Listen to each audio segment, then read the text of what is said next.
All right, y'all. So I am on my way to the park, run number 2. This is like one of the very rare days that I do 2 workouts in a day. And if you know me, you know I love to run, but I hate doing it at night. But in order to get better at doing something, you got to do the things that you're not good at, and you got to do the things that you don't want to do.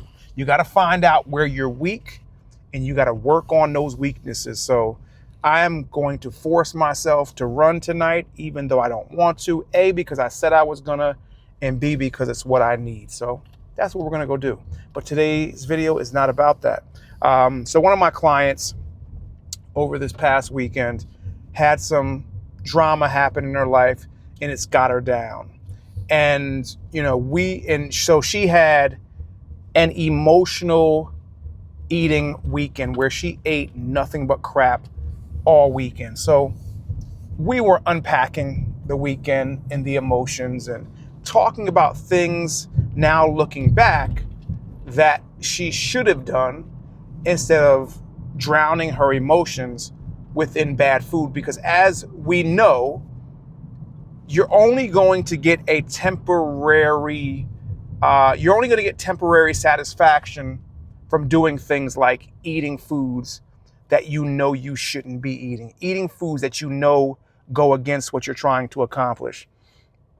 So, and what ends up happening is right after that short-term boost that you get from it, you automatically, almost always feel bad about doing it. So that just makes whatever you were going through, the depression, the sadness, whatever, those emotions, that only makes those negative emotions worse.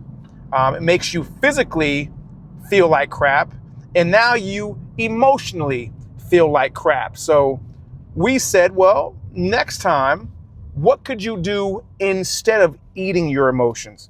So we came up with some things.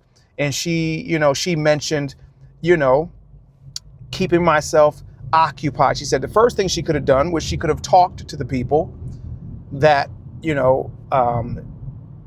did wrong by her and let them know immediately how she felt. Yes, that would have been the right thing to do.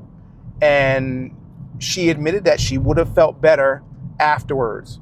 But then one of the things she said was get some recipes that she's been wanting to try out, some healthy recipes, and make those. And oftentimes creative work generally tends to help us get our minds off of the stress, the drama, whatever we're going through. So that could be a good way. And plus you're making a healthy meal, so you're going to end up eating something better than eating something worse. But one of the things she said after that was she said, well, I should have gone to the gym. And this is the one I want to focus on most. Probably not because the reason why you think you should go to the gym. So obviously keeping yourself occupied, doing something good for yourself, keeping yourself physically active, all those things are the right reasons when you're under stress, drama, sadness to work out. But what I said to her was when you go to the gym, here's what I want you to do. And this was something that I thought about in the moment. And I actually said, you know what, I got to try this out, because in my mind it makes sense, but I don't know if it, in theory, in actuality, in practice, it will make sense. But I said to her, I want you to look at working out like this. And I want you to go to the gym, and I want you to push yourself super hard to where you are more sore than normal for a few days. And I said to her, and I know for some people that may not sound very desirable, but I said to her, I want you to exchange your emotional pain that you're feeling right now with physical pain. And you've all probably heard about the endorphins that you get from working out. So I think that this is going to do many different things. It's going to put her in a better mental place through those endorphins, but at the same time, physically focusing on pushing yourself harder in the gym is going to get her physically thinking about that emotional pain a little bit less. So I told her, I said, every time you think about, I said to her, I said, you know how you've either heard it in the movie or you've seen it on a meme or something where, the person says, their foot is hurting and they're complaining about their foot. And then it goes something to the effect of, if you step on the other foot, or, I said, like, if punch them in the face, they're no longer going to be thinking about that foot, because now they're thinking about the pain in their face or their other foot or whatever the case may be. And I said, I was like, that's what made me actually think of that. I'm like, exchange one pain for the other.